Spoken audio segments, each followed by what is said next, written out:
ರಾಜ್ಯ ಸಾರಿಗೆ ನಿಗಮದ ಬಸ್ ಚಾಲಕನಿಗೆ ಥಳಿಸಿದ ಆರೋಪದ ಮೇಲೆ ಮಹಿಳೆ ನಂದಿನಿ ಎಂಬಾಕೆಯನ್ನ ಪೊಲೀಸರು ಬಂಧಿಸಿದ್ದಾರೆ.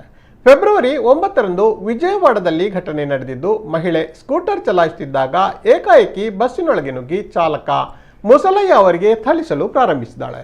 ಸ್ಥಳದಲ್ಲಿ ನೆರೆದಿದ್ದವರು ತಮ್ಮ ಮೊಬೈಲ್ ಕ್ಯಾಮೆರಾದಲ್ಲಿ ಇಡೀ ಘಟನೆಯನ್ನ ಸೆರೆ ಹಿಡಿದಿದ್ದಾರೆ. ಪೊಲೀಸರ ಪ್ರಕಾರ ನಂದಿನಿ ರಸ್ತೆಯ ರಾಂಗ್ ಸೈಡ್ನಲ್ಲಿ ವಾಹನ ಚಲಾಯಿಸುತ್ತಿದ್ದಳು. ಚಾಲಕ ಬಸ್ಸು ಮುಂದೆ ಚಲಿಸಲು ಸ್ವಲ್ಪ ಸಮಯ ಕಾಯುವಂತೆ ಮಹಿಳೆ ಬಳಿ ಹೇಳಿದ್ದ. ಇದು ತೀವ್ರ ವಾಗ್ವಾದಕ್ಕೆ ಕಾರಣವಾಗಿ ಮಹಿಳೆ ಬಸ್ಸಿನೊಳಗೆ ನುಗ್ಗಿ ಚಾಲಕನ ಮೇಲೆ ಹಲ್ಲೆ ಮಾಡಿದ್ದಾಳೆ. ಬಸ್ ಚಾಲಕ ನೀಡಿದ ದೂರಿನ ಮೇರೆಗೆ ವಿಜಯವಾಡ ಪೊಲೀಸರು ಪ್ರಕರಣವನ್ನು ದಾಖಲಿಸಿಕೊಂಡಿದ್ದಾರೆ. ಸಂಬಂಧಿಸಿದ ಐಪಿಸಿ ಸೆಕ್ಷನ್ ಅಡಿ ಪ್ರಕರಣವನ್ನು ದಾಖಲಿಸಿ ಮಹಿಳೆಯನ್ನ ಬಂಧಿಸಲಾಗಿದೆ.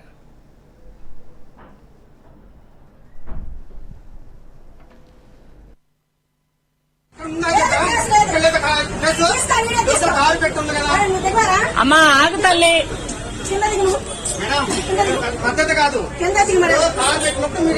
అమ్మాయి ఎంత దారుణం చేస్తుందంటే అసలు వినట్లా.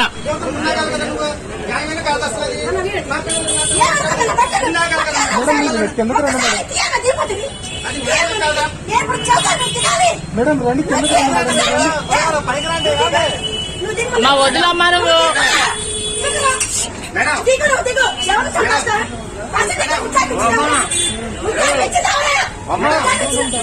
అదిగో